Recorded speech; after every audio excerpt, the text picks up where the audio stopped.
Welcome back, everyone. I'm Zell, and today it's time to get a look at the Bestech Warwolf.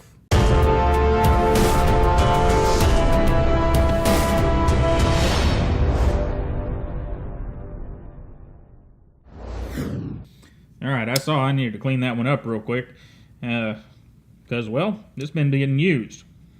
And that is, a good mark on the knife for sure, if I've had it out and used it. This is our Bestech Warwolf, and what we get with a Warwolf, we've got 4.75 inches of handle. We got a handle thickness of 0.63, and it's another knife that does not seem to be as thick as what the numbers say, but I checked them calipers over and over, and it is 0.63. A closed height of a fairly thin, or short 1.29, and an overall open length of 8.17. So pretty good size knife. We've got a blade length of 3.56 with an edge length of 3.4. Our stock thickness is 0.130 with a weight of 4.66 ounces. All the metric measurements will be in the pause and read card. And the one new measurement we've added, and I've said this a few times now, but we're going to say it one more time, because this knife is a little different. Total grip area, or grip length, it's going to be listed as both till I get one or the other put in the template. But from the furthest up point here to the tail of the knife. Now, this knife has jimping on this angle, and it is a grip area as far as I'm concerned. So this knife has a grip area of 4.07 from here to here. And that's how that measurement is going to be measured. Now, if we have a knife like, say, the Manix 2 Lightweight, where we have this lip right here, we're going to measure from the furthest point up here to this point, the tip of this point.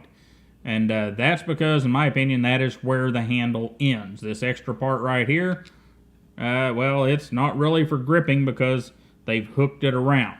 So, another slight explanation of the grip area or grip length metric. And what do we get with the G10 Bestech knives? Well, we're getting really nicely done G10. Contoured nicely. They left a good texture on it. Part of that is milling texture. Part of that appears to be peel ply G10 in a light texture.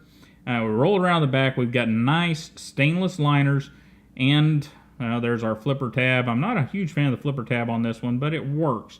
Rolling it around to the top, we've got some large jimping right there, and our blade very well centered. And it just is a beautiful knife. Now, it's tip up, right hand only on this model. And, that's kind of a bum deal, but, okay, whatever. And back there, we've got nice standoffs, spool-style standoffs. Very, very nice for the amount of money you're spending. And let's get our comparisons done, and then we'll get into that blade. And get her down in the center, and then we've got our normal knives. We've got a Rat Model 1 and a Buck 110. And here is our Delica. So it's kind of your normal size knife with a 3.5-inch blade and about a 4 3/4-inch handle. So this is your average size modern folding pocket knife. And it's pretty well done. I just fold that blade up. You guys want to look at that, don't you? Well, we'll do it because we can get it right back out with that flipper tab. And what we get with the Warwolf is kind of a spear point blade with a harpoon. It's made out of D2 steel. This one happens to be in a satin finish with that new Bestech logo. And it's good to see that. It's good to see that Bestech is listening. We've got D2 marked and Warwolf and the model number. I'm not upset about any of the markings on the blade. They do a good job of keeping them fairly simple and not sticking out everywhere. We're wedged or swedged up here. Yeah, it is a wedge, but it's definitely called a swedge. And harpooned. And then we're full flat ground across the edge. And I haven't sharpened this one yet, because it came pretty darn sharp. I mean, and I just haven't had time to sharpen like I used to. I used to sharpen everything I used, and now I use so few knives, except for the review knives, that I don't get a chance to sharpen them all like I would like to. But I have used this one quite a bit, and I kind of like it. And it's mostly because of this blade. You know, go figure that I would like a blade like this. I wonder. Anyhow, and it's also the actions on these things, but we'll get more into that here in a minute. The satin here, and we've got, if you look really close, up there on that flat, we've got a stone wash. So, very, very nicely done blades for budget knives. So, and from here, let's do that pause and read card, and I'll get right back with you.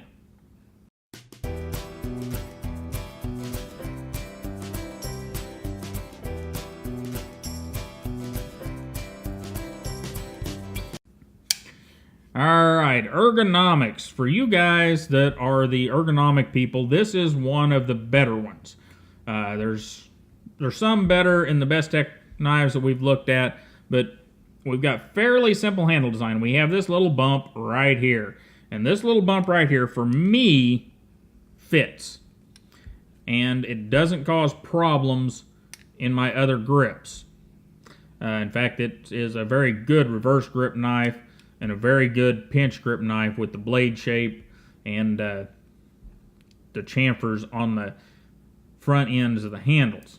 And that is just an absolutely beautiful thing. It's, I don't know, I like it a lot.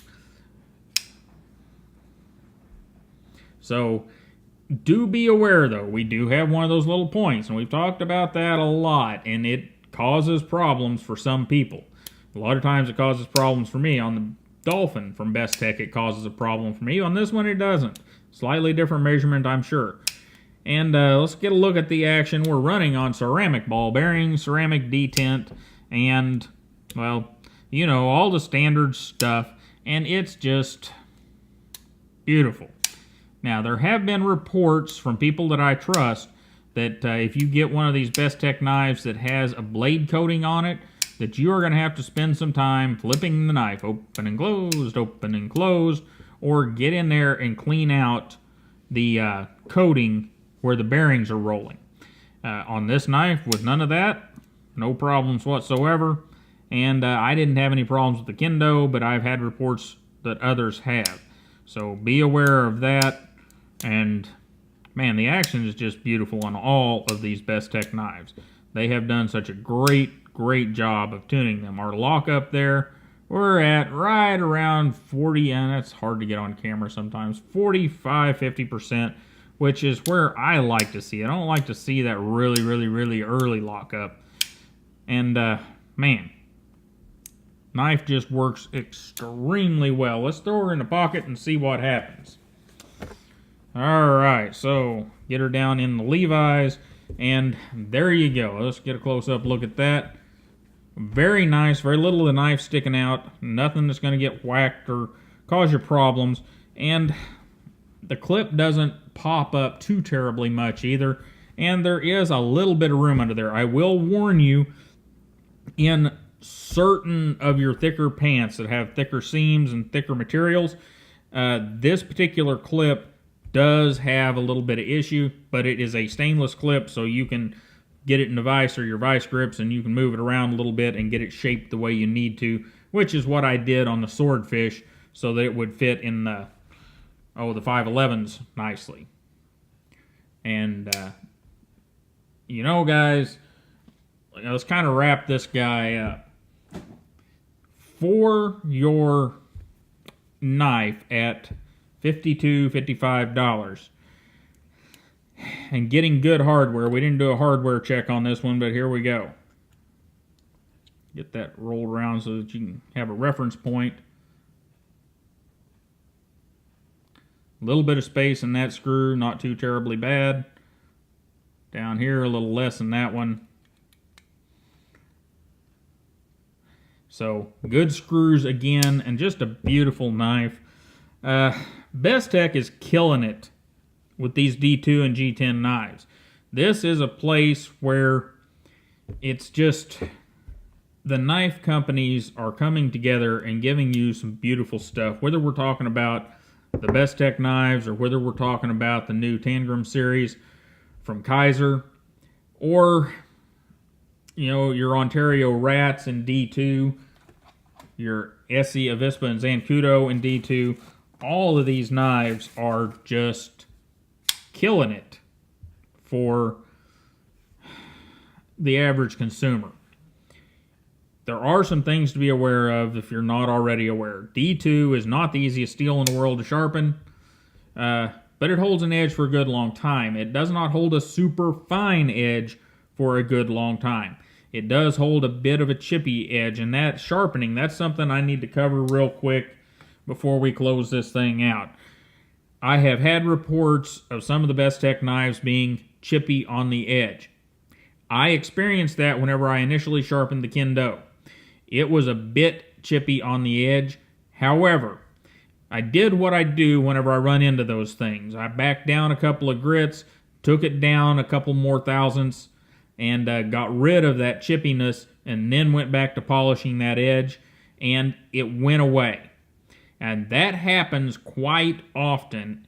You'll have a company, Spyderco's famous for this, because they use so many freaky steels. They will go in and they will do the preheat treat grind on a knife, and they'll get it too thin across the edge. They'll run it through heat treat, and then they'll put the final grind on it, put your bevel on there, and send it out, and everything looks good, works good, until you have to go sharpen it. And then you start seeing that edge fall apart. And then you have to sharpen sometimes thousandths, sometimes hundredths to reestablish good steel in your edge. And my guess is that that's what has happened. Now, is that an awful thing?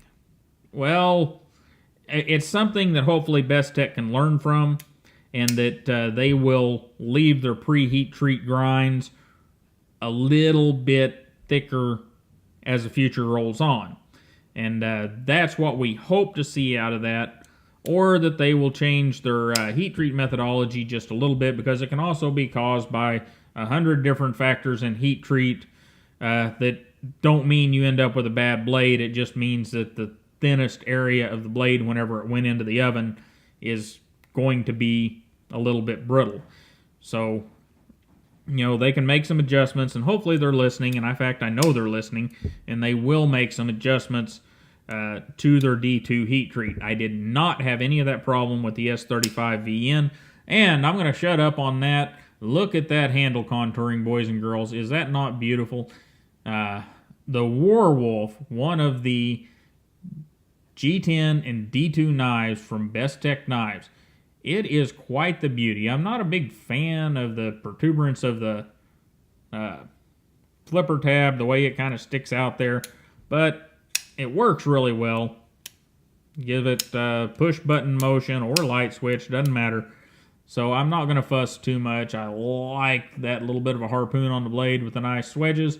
And you guys have a wonderful day. Thanks for stopping by and watching about the Warwolf. And don't forget to like, share, and subscribe. And I will see you next time.